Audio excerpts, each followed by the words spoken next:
Hello guys, আবার একটা ভিডিওতে আসলাম। আপনাদেরকে বলতে হবে এটা কি নাম। প্রথমে আমি একটা দেখাচ্ছি। এই যে দেখেন, এটার নাম কি অবশ্যই কমেন্ট বক্সে জানাবেন। পরবর্তীতে আমি দেখাবো এক এক করে। এই যে দেখেন, এটার নাম কি। তারপরে এটা নিয়ে গ্রাম অঞ্চলে কি বলে, আপনাদের আঞ্চলিক ভাষায় কি বলে অবশ্যই জানাবেন। এই যে একটা আছে দেখেন, এটার নাম কি অবশ্যই কমেন্ট বক্সে জানাবেন। এই যে একটা আছে দেখেন, এটার নাম কি আপনাদের আঞ্চলিক ভাষায় কি বলে অবশ্যই কমেন্ট বক্সে জানাবেন। আবার এই যে এখানে আছে দেখেন, এগুলি কিন্তু গ্রামের ঐতিহ্যবাহী জিনিস। এই যে প্রত্যেকটার নাম কিন্তু আপনাদের কমেন্ট বক্সে জানাবেন, ঠিক আছে। আবার এই দেখেন একটা লিখেছে যে, দেখেন এই যে আটা কিন্তু পিসাই, মানে আটা পিসাই, ঠিক আছে।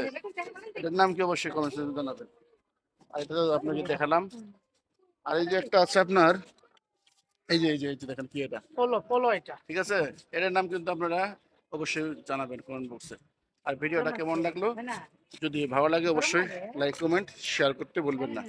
ধন্যবাদ সবাইকে, সবাই ভালো থাকবেন। এই যে আমাদের ছোট ভাই ফরহাদ, দেখতে পাচ্ছেন, সে কিন্তু পার্কে আসছে ঘুরতে আমার সাথে। আমিও তার সাথে আসছি আর কি। আমি তো এলাকা চিনি না, সেই জন্য আসছে। আর ভিডিওটা কেমন হলো অবশ্যই কমেন্ট বক্সে জানাবেন। ধন্যবাদ সবাইকে।